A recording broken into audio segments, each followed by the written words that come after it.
Hey guys, Cypher here and welcome back to my channel. But if you are new here, greetings and salutations, welcome. Now I apologise because it is currently 12:30, which is why I'm talking very quietly, but I literally just got back, and as you can see by the title, this is a bit of a rare video for me, but I only do it for things that I've really enjoyed and I want to do, basically. So this is basically a review, I suppose, of the new Psychopaths movie, Providence. I literally just got back and I was debating whether to do this now, because obviously now I have to whisper and I'm not sure if you can hear me very well.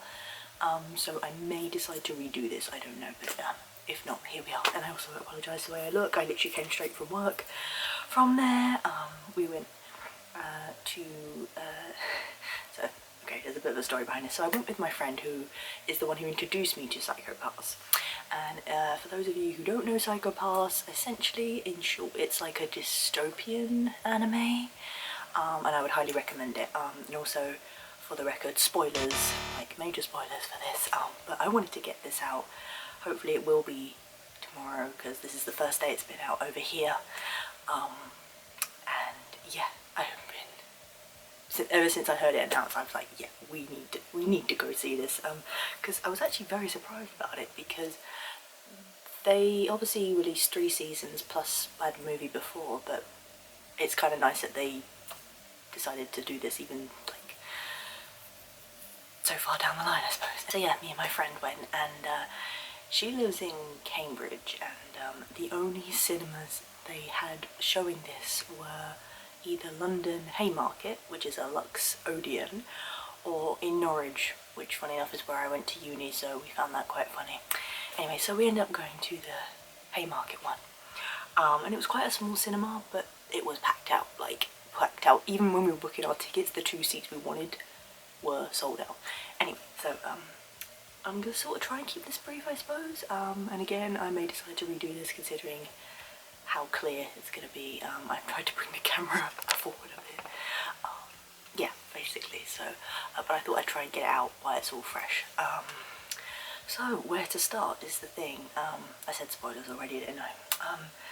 Basically, so, in terms of setting, this falls literally between season 2 and 3, because it has the characters from season 3 in this. Briefly, but it kind of brings it all together, and I actually think I am going to rewatch season 3 because I feel like it's going to make a bit more sense now, because the way it kind of opened up, a lot of things had happened, and obviously the way it was kind of like, okay, we're drawing away from sort of the old characters and we're going sort of in another direction, which is fine. And personally, I actually enjoyed the 3rd season, but they did actually bring the old characters back, but the kind of situation they were in, it was kind of just there. But this movie explains it a bit more. Anyway, so technically, I mean, the film was 2 hours long, things like that. In terms of things like the animation, music, the 3D, it was all beautiful, very traditional Psychopaths, which I absolutely love. They had the old artists back, like who did in the anime, like Egoist, and I'm actually not going to remember the other one, but the ones that did Abnormalize, which is like the very first original Psychopaths song. I might leave links for them down below, maybe, or if I can find the name, I'll put it somewhere. And of course we went to see it in sub, because I have watched, I think, some of the dub before, but yeah, sub is so much better. I would say though, the only slight criticism I had was actually the subtitles went a bit quick.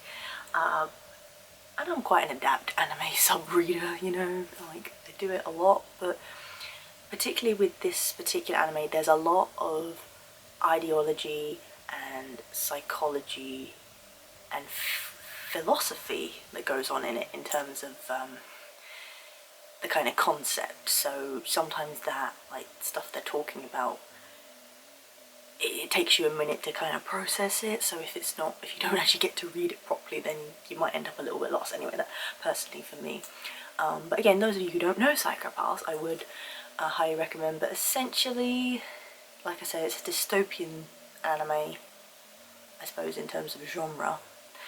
But it's essentially about almost like an AI system that has taken over Japan, but not like, so it's like by choice. So like they were in basically a time of chaos and they created this system, the Sibyl System, that essentially helps rule society, and basically everyone is assigned sort of maybe a path in life, or directed in a certain way depending on who they are. But obviously this focuses more on the upholding of that system and the law system. And it's very fascinating. Like, I feel like I will have to just binge watch the whole thing all over again, because yeah, some of the like I say, philosophy regarding it is incredibly interesting, and it really gets you thinking. That's one thing I will give to it. But anyway, back to the movie. So yeah, it was 2 hours long, and you know, we kicked off right away. And again, if you know, I was fully debating who we were going to see first in terms of either Kogami or Akane, and I actually voted Akane, but Kogami came in with his big entrance as per usual. But yeah, so like I say, it helps tie with season 3, so it has the characters that are featured in that, but more like how they got involved in it. So Arata Shindo, who I actually cosplayed once, and I completely forgot his name until it showed up. His dad was a big part of this. And I do remember, again, like I said, I would have had to have rewatched the 3rd season, but I remember something had happened to his dad, but then when I was watching this, it like kind of all fell into place, and I was like, oh, okay. And even with his friend Kai, and his brother as well. I don't even think they mentioned a brother before, but how he's involved in it. And basically, so you have the, I'm actually not going to remember the names, am I? Like the Safety Bureau, which is what Akane is part of, and then you have a slightly outside the system, which is, I think it's like a fugitive bureau, something like that, that essentially Kogami gets recruited in, and that again, you see that in the 3rd season, but there's no explanation about how that happened. And even in this one, it kind of opens up and he's there, sort of. So yeah, but obviously they end up working together because there's this group that were actually a faction of that, but then they got dissolved and then became, you know, their own organisation. It is quite in depth, and I don't think I can really cover it and explain it very well, so I will like sort of gloss over it. But obviously if you've seen the movie, you'll kind of get it, and if you haven't, then I suppose that still leaves some stuff to like for you to interpret and see for yourself. So there you go. But yeah, essentially it delves into the idea of sort of being like a god thing, but not really. It's like, so this group, they have like chips implanted in people's heads, where they called it a divider, which essentially divided a part of the brain or something. Like, again, very like detailed things, and it goes a bit into religion and I think the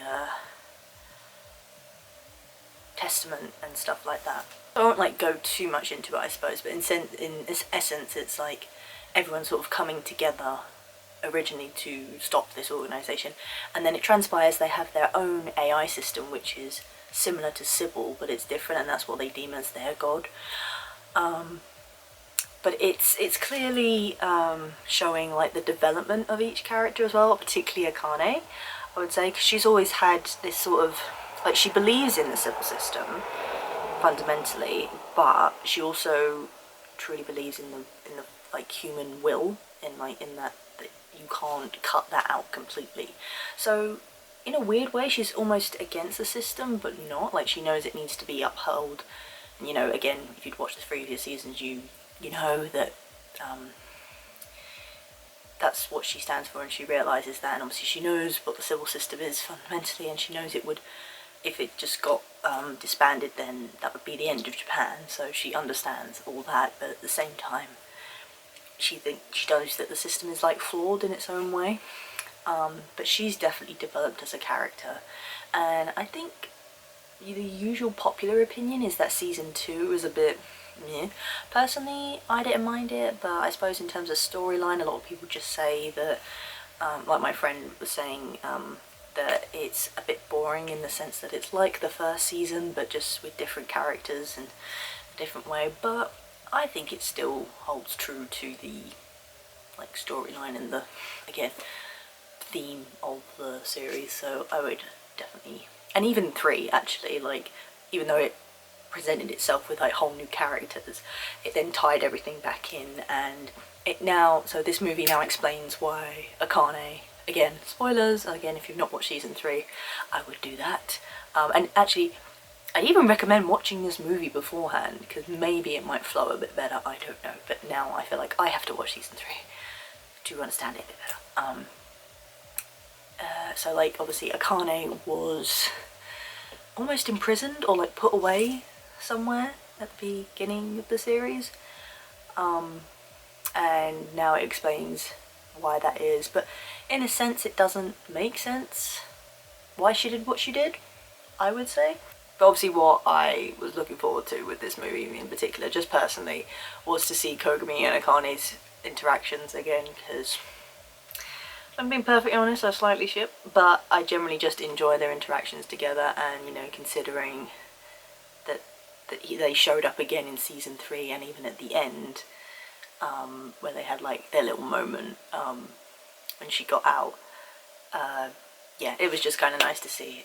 Also, I don't know if I show you, but Cycle Pass t-shirt, and I also took my Kogami Ita bag. I don't know what that badge is doing, but it's also my work bag, so yeah, had to be prepared. Went off topic there. Yeah, no, I generally love their interactions, and slightly ironic, like some of the scenes, like I think, you know, and to see all the characters back, like Yanoza, Mika I still don't like. I don't like her. She's just a bit of a nuisance character, and I don't know how she ended up in the position that she was in. But you know, it is what it is. But yeah, all like the old good old characters coming back. I didn't even recognise Ginoza at first, I'm gonna admit that. I was like, oh yeah, shit, that is him, because you know, I expected the glasses and everything, but obviously he's growing his hair out and all that. It's really cool. Yeah, so sorry, I'm gonna probably bounce about all over here, but trying to sort of cover everything. So yeah, well, the film sort of, for most of it, is obviously about trying to take this like organisation down and learning a bit more about sort of the behind the scenes, like, so some of the characters that essentially are like, what's the right word, not really scapegoats, but almost like, I think there is a word I'm looking for, but essentially they kind of do Sibyl's sort of dirty work behind the scenes, or there's like certain questionable things going on and they kind of just sort of take care of it in their own way, and then it, you know, it all comes back in the end that it's blamed on these people, and obviously Akane doesn't think that's fair because a lot of people were lost due to this and everything that happened. But essentially this other AI, because there was sort of a meeting taking place, I think essentially it was about like Sibyl maybe expanding beyond Japan and going like international, and then there was this particular professor who developed some sort of theory or simulation, that was it, to like see how that would work out. But then this organisation obviously didn't want that to happen, but then it transformed that they had their own kind of AI which was separate to Sibyl. But then actually at the end ended up joining together, because it was originally a medical something, like medical AI, and like could determine that, but then it went a bit rogue and then sort of developed its own. Yeah, and you know, there's people saying about how can't live in a just world when it's like people ruling over people, there will always be like unjustified deaths and all that, and it's like, yes, that makes sense, but also there is about believing, I think, in like the will of the people, which is again what like Akane's view is, which is why she sort of still helps the system, but like is also like doesn't really get it as well. But so basically she was meant to take Shindo's Arata's father's place, and I don't really know what his role was, but he was more about like the philosophy, I think, and the Sibyl System basically said to her, yeah, you will go down his path. And she said she had accepted it, but then when she went to accept the role, like there was a big official ceremony, anything, this is at the end of the film, she shoots the chief. And the way that works obviously is that to her, because obviously she has to think about like murder and stuff, like she, like even in the film when it was like they went into combat, she's like insisting they use dominators because it's like that's the law, and so then they're judging by the law instead of using guns, where obviously Kogami would just shoot people. But no, at the end she does shoot the chief, although the chief isn't actually human, so I think that then justifies it in her head because she's not killing an actual person. But it's still a mystery to me as to actually why she did that. I don't know if it was just to make a point or if to actually just show how her character has changed, because obviously the older Akane would never, like, because she was quite a very indecisive character I think at the beginning, and she's slowly progressed into a more decision-making person. She has her own beliefs and views and like sort of sticks with them and everything. I'm not saying she don't make mistakes or anything like that, obviously, and she's very set like with Kogami, and she even said like, you know, to him that if he did continue doing what he's doing, she will have to stop him, which she didn't want to do, but he also believes in what he believes in, which obviously the system is wrong and like flawed and doesn't really want to be a part of it, but at the same time he does want to help people because he's got that thing about him. So yeah, it's a bit of a clash thing, but you know, again, I love their interactions, it's always great. Yeah, and obviously it set up the premise for season 3 where he's like determined to then get her out of this place, and obviously eventually goes to see her and blah blah blah. But yeah, so yeah, with the shooting of the chief thing, and obviously it was broadcasted so it looked like she killed someone, you know, in broad daylight basically, but obviously because her crime coefficient is pretty level, she never like went up to a latent criminal stage where she had to be arrested. So I don't know if by that, and then obviously them broadcasting that, it was to maybe show a flaw in the system. Like, I really don't know. And even the Sibyl System was like, oh, you know, is this your choice basically? And she's like, yeah, but she's also still like, you know, I'm going to help you, Sibyl, essentially. They were like, oh great, well we'll see how your actions have an effect on society basically. And so yeah, we're still a bit iffy about what that was all about. I don't know if, yeah, like I say, it's just to make a point and to show that she's changed as a character. And she even, like, she wrote Kogami a letter and even said like, you've helped me come to this decision, which I don't think really was good for him, because him and Ginoza were kind of the opinion that, Ginoza more so, but he was saying about how he feels responsible for how Akane is so wrapped up in the job, I think, and so determined, because she basically could have climbed higher in terms of the job, but obviously Mika, who was her subordinate, is now above her, technically, and she's still an inspector, whereas, you know, I think people want her to, like, progress more, but she wants to stay in the safety bureau and do what she can, but then, by the end, she's left. She was meant to take this new role, but then she obviously refused it in her own way, yeah, now she's sort of away in the shadows, and I forget again what sort of her role was in season 3, so I'm going to have to revisit that.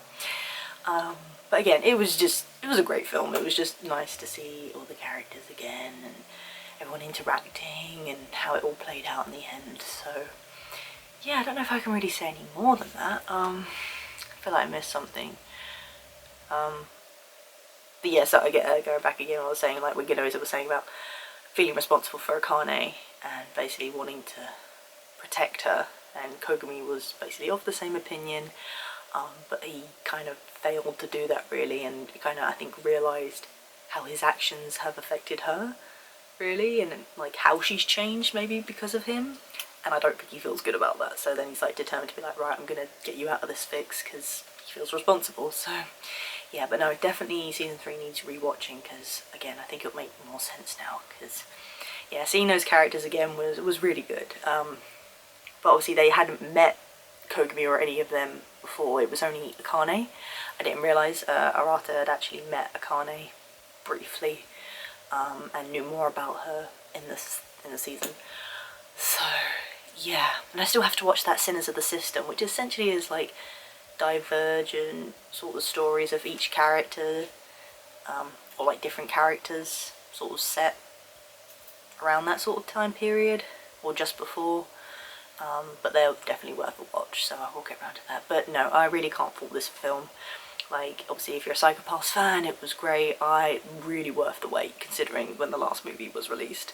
And I'm so glad I got to see it, like, on the day one. And yeah, I would definitely highly recommend it. Like I say, I don't think I explained it very well, like, in terms of the theme and whatever, but like I say, it is quite a complex story, which doesn't really have a conclusion in a sense. It's like there's this ideology, and then there's all different sort of aspects surrounding that, in like terms of people's views and what's right, what's wrong, sort of thing. But like I say, it really does get you thinking, so I enjoy it for that as well. And again, I enjoy Kogami and Akane's interactions, so there you go. Did I want to say anything else? I did write some notes, I can't remember. But yeah, I definitely think it shows more of Akane's development. Not all of them to a point, like even Ginoza, how he's come, and some of the other characters throughout. And I suppose it does leave, I mean, because technically season 3 would be after this, but I don't know if that even leaves room for maybe more, could explore more into it, which I would love, obviously, but I think it gets to a point, it's like, where are we kind of going with this? Because you can't really, I think, go as far as the system being, like, disbanded, because again, that would inevitably be in chaos, and that's not really what they want to achieve. So yeah, there's all that, but I'm sure there's other avenues they could explore, and I'm sure if there are, we will see that in the future. But I am so glad and thankful, like I said, I got to see this day one, and I really enjoyed it. And yeah, I'm just gonna dive headfirst back into the Psycho Pass fandom and revisit all my beloved fanfiction, because I've it's been my hero for a long time recently, and now I've kind of just diverted. Yeah, no, I would definitely recommend Psycho Pass if you have not watched it. It was just nice, nostalgic to revisit, because I vividly remember when I was really into this and my friend got me into it, and we watched the movie together, and it was just nice to be there with her and reminisce and freak out. Essentially, there was some freaking out, and a few tears maybe every now and then, and just like proper like oh my god moments. But we did pretty well, I think. We didn't freak out too badly to the point of screaming, which I mean, if it had been with us alone, that's another story. So when this movie does come out and we rewatch it, I'm sure that will be the case. But there you go. Yeah, no, so really good movie. I'm so happy we got to see it. Definitely want to see it when it comes out again and revisit the series in general. Yeah, so I think that's kind of it, guys. Obviously, if you like this video, I suppose give it a thumbs up, I do appreciate it. If you're lucky, you can hit the subscribe button and notification bell so you know next do a video. Obviously this was kind of spur of the moment, like I was just like, yeah, I wanna do this, I wanna talk about this quickly. Obviously if you're a Psycho Pass fan or whatever, like please leave your comments, thoughts about the film down below within reason. Obviously if you didn't like it, more than fair, but we don't really want to bash it out, like, you know, just within reason, guys. That's all I ask, please. Yeah, so feel free to leave a comment down below. I suppose I might have a couple more review videos somewhere if there's a playlist. I'm sure maybe I'll put it up there or at the end of the video. But yeah, I think that's it for now. So yeah, until next time, guys.